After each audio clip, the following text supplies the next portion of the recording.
David Brewster here, new episode of 3 for All. This is 3 Mick Goodrick Concepts from 1987, and it was announced yesterday that Mick Goodrick had passed away, and that's a huge loss to the guitar community and music education, and definitely he's been around forever. I mean, his career technically started back in the 1950s when he was a preteen, and then eventually he did attend Berklee as a student in the mid to late 60s, and eventually became an instructor, also a performer, worked with various musicians and groups over the years from the 60s and beyond. Definitely a very important, guitarist and educator. I'm going to do my best to serve up a tribute to this fallen, hero and master of the guitar. So here we go.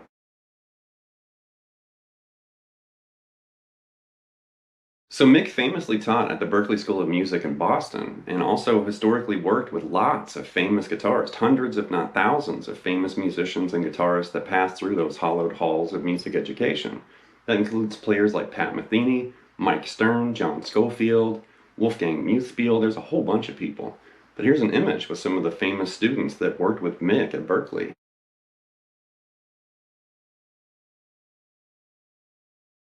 Now, for most guitarists and musicians that aren't familiar with his music and performing and recording with various artists, most people are familiar with Mick's book from 1987, The Advancing Guitarist. Definitely a legendary, classic instructional guitar method. And I remember working on that back when I was in college, a student at AIM. And it's just filled. I mean, there's literally hundreds, if not thousands, of great ideas and concepts and approaches. And it's really just a great book to sit down and read. And I know a lot of modern guitarists probably have never even looked at that book because it's entirely written in standard notation. There's no tablature. And that does seem to scare, tab reading guitarists away. But that book definitely is just dynamite, packed with tons of information. And everything in this episode, the concepts I'm going to share, basically were pulled right out of that book. And when I found the information, when I heard the news that Mick had passed, yesterday I literally spent the day in my studio right here working through that book and kind of reminding myself of all the things that I'd learned from it. And I started laughing. I was like, wow, I forgot that a lot of these things that I like to do on the guitar neck, I learned directly from Mick's book. So long ago I'd forgotten it. But then reviewing it, I was like, so that's where that came from. And just all these light bulbs kept going off over my head, sitting in front of that book. A classic, essential method for sure.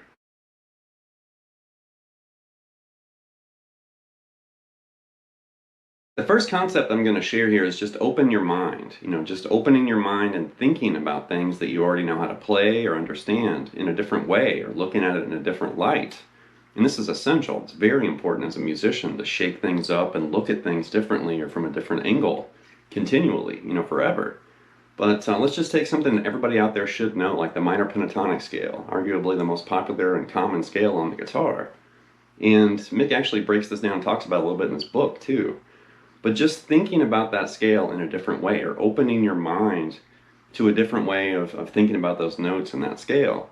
So everybody knows the box, right? The notes there, E, G, A, B, D, and E. A 5-note scale. Pent means 5. Now the first thing we're going to look at here is just the open strings on the guitar is technically an E minor pentatonic scale. Not in order, but there's E, A, D, G, B, E. And those are the same notes in the scale right there. Albeit like in a different order, but there's your E, there's your A, there's your D, G, B, and that E. Right? Now, another thing you can think about is just a chord that matches the notes of the minor pentatonic scale, and that would be right here, an E minor 11. It's an E minor 7 with a 4th or an 11 added right there. That one chord contains all the notes of E minor pentatonic, but it's all clustered together in a chord. And another way you can open your mind, just think outside the box as much as you can. But let's just take like a really basic E minor pentatonic phrase, like this. But let's find a totally different way to play that. Instead of doing this,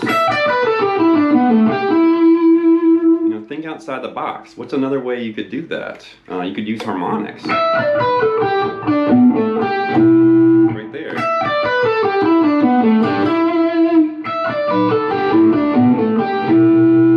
just a different way of approaching or performing the notes in that scale. Open your mind. All right, next up I'm going to share Mick's concept of single string theory, and I actually learned this as a student at AIM, and I noticed it in our curriculum, but then I also noticed it in Mick's book when I started working through that. Like, hey, there's some more of that single string stuff. And this is eye-opening if you haven't seen it before. So there's a quote in Mick's book, something like, the easiest way to view notes is in a straight line, and the notes on a single string are in a straight line. So this really does kind of help you see the space and gaps and leaps between the notes in the scale, which you don't really see that as easy when you move across the strings, but when you arrange a scale on a single string, you can actually see the intervals and the spaces, between the notes. So think of all the different ways you can play a 1-octave C major scale. Like this, 3 notes per string right there. There's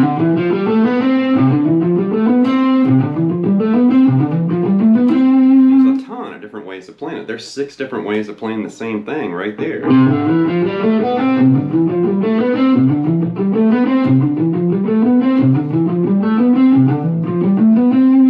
Well, let's arrange that scale instead of across the strings like that. Let's arrange it on one string. Let's just line it up on the A string right here. So there's your C, D, E, and you're going to shift right there to F. So you could do that at the start and shift C to D and then grab E, F like that. Or you could shift at the end to that F note, from that E. And then you're going to transport or transfer your hand way up here. You're almost kind of teleporting and doing the same thing in a higher position. There's your C, D, E, F, G, A, B, C.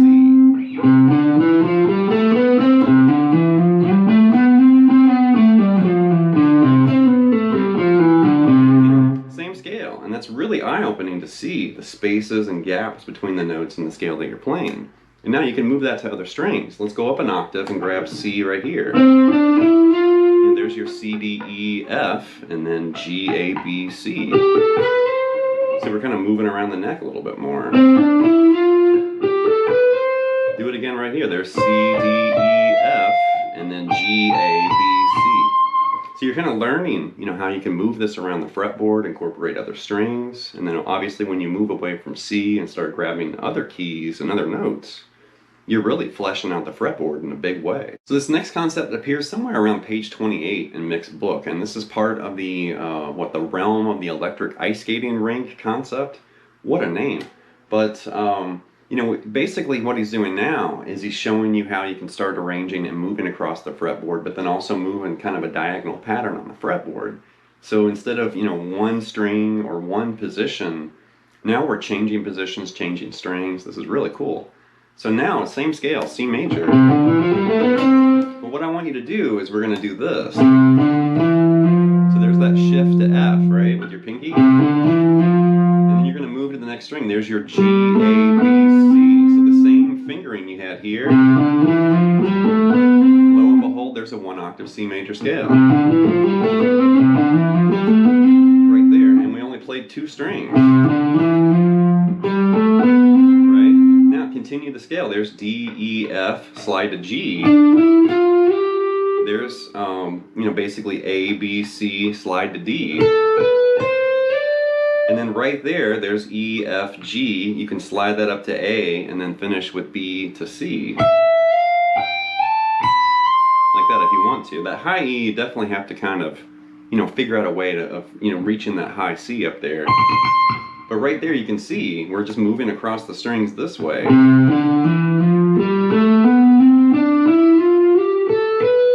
There's that, that first octave. And right there you can basically decide how you want to do this. If you want to reach that 3rd octave. It's not very efficient, but you're definitely kind of finding a way of reaching that high C up there. Which I think Mick just kind of stopped here, but I wanted to extend that beyond, that octave here, and move all the way, over the fretboard like that.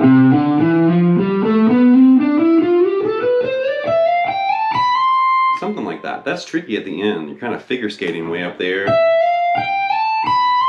maybe that's what he meant by the skating rink. I'm not sure. because it does feel like you're skating around the fretboard when you practice that way. So once you practice, playing in a diagonal motion around the fretboard, you can actually do a reverse diagonal motion, and Mick mentioned this in his book. And it's still C major. What we're going to do now is start here, and we're going to basically end on G up here. Right? That's the last note we're going to play, but we're going to do it 2 notes per string like this. And there's that G note. And you could actually continue all the way up to that next octave like this. You actually incorporate a little bit of the electric ice skating rink concept. Like that. Because right there you got the 3 notes, and that little shift slide right there to reach that final C. Now you might be sitting there thinking, well, why am I practicing scales in all these weird ways? And really you're just exhausting possibilities. You never know, like, the lick that you're creating or learning or jamming, improvising, whatever. You may actually want to move in an unusual direction. Maybe you don't want to just lock into one scale position or a pentatonic box. Maybe you want to move around.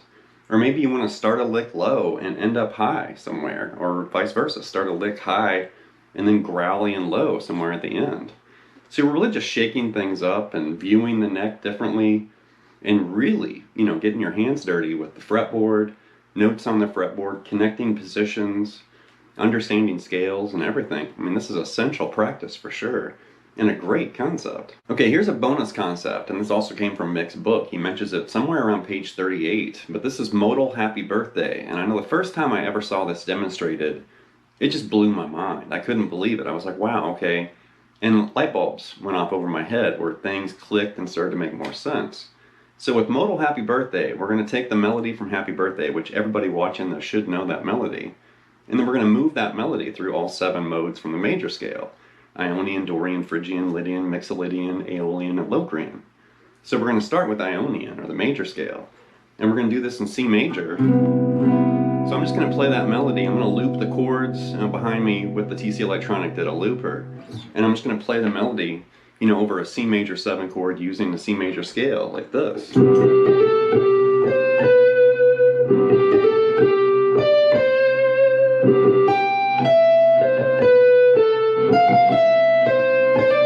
Right? C major. Right? Very common, very, very standard, almost kind of, I don't want to say generic, but very common, right? It's the major scale. So we're going to move through this using a parallel view of the modes, which means we're just going to lock into the key of C and then change to each mode as we move along. So next up is C Dorian, and we're going to modify that melody to fit, Dorian, and we're also going to change that C major 7 to a C minor 7. All right, so there's our chord, and I'm going to loop that, and now Happy Birthday in Dorian sounds like this.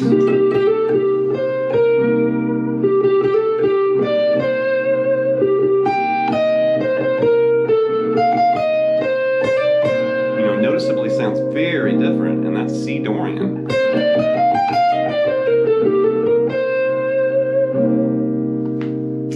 Up next is Phrygian, so we're going to hit C Phrygian, and the chord we're going to play over is a C minor flat 9. Very tense and dark tonality for sure, and Happy Birthday played in Phrygian over a flat 9 chord is going to sound super weird, but like this.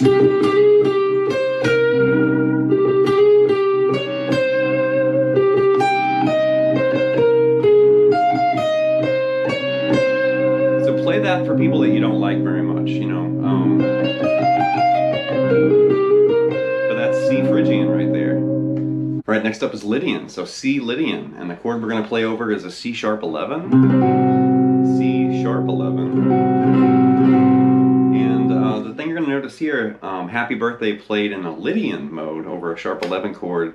It is going to sound a little off, but then you're really not going to notice anything different until almost the end, because we're waiting for that raised 4th. But basically, Happy Birthday played in Lydian over a C sharp 11 sounds like this.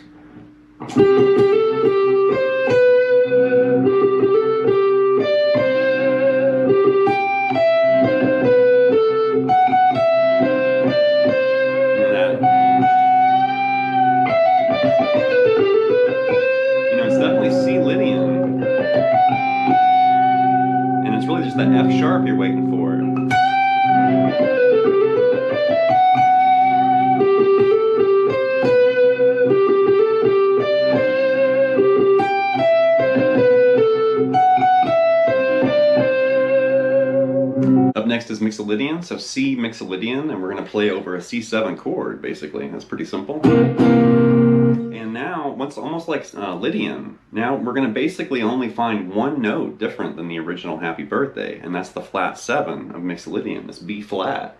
Everything else is identical to Ionian, something like this.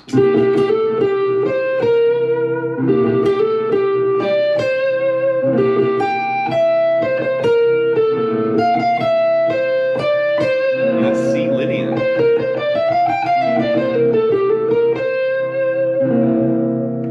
Next is Aeolian, or the natural minor scale, so C Aeolian, and we're going to use the C minor 7 chord again. And Happy Birthday played in Aeolian over a C minor 7 chord sounds like this.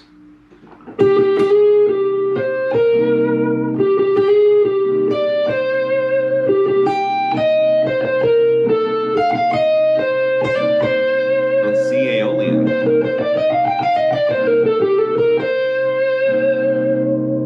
And last but not least is the dreaded Locrian, so C Locrian, and we're going to play a C minor 7 flat 5 for that one. And you definitely want to save this one for people that you really don't like. When it's their birthday, you play them Happy Birthday in Locrian, and then they go in a corner and start crying or something because it sounds really weird, like this. So Happy Birthday played in Locrian over a C minor 7 flat 5 is the unhappiest birthday I can think of, like this.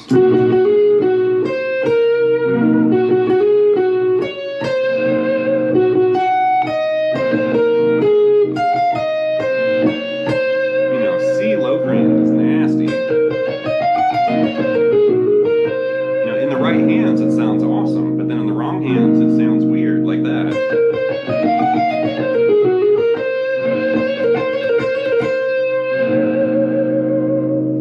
And just a heads up, at this modal Happy Birthday, we're really just focusing on the modal shift of the scale. We're not worried about the chord progression. We're not actually playing Happy Birthday proper with the actual chord changes and everything. Really kind of what Mick was talking about in his book, and kind of what I'm demonstrating here, is just familiarizing yourself with the sound of that mode and how drastically different it is when you shift from one mode to another. And that parallel view of the modes is really beneficial too. You know, seeing Ionian change to Dorian to Phrygian and so on. That's eye-opening, and that's kind of the next step, or phase 2 of learning modes. Learn the traditional, kind of approach, and then start tapping into that parallel view and start changing and manipulating the notes you're playing into different modes. All right, that's going to wrap this episode of 3 for All with 3 Mick Goodrick Concepts from 1987. And without question, I realize he just passed away, but Mick is already sorely missed, and there's a huge void in the music education and guitar community after his passing. And I definitely would put him up there with legends of music education: Ted Green, Joe Pass, Howard Roberts. I mean, there's a whole bunch of legends of music education, guitar education, jazz education, and definitely Mick fits right in with those legends for sure. Sorely missed. Rest in peace, Mick. And definitely, pick up his book and dive in. Even if you don't read standard notation, just check out his book and read it, and then maybe chip away at some of the notated, examples. But even just reading, some of the things in that book may inspire you, might turn things around, might turn your whole musical world upside down. You never knew until you open up the book and try. So anyway, leave some feedback and comments. Please subscribe to Nail Lessons, and I'll be back before you know it with more content and material. Thank you.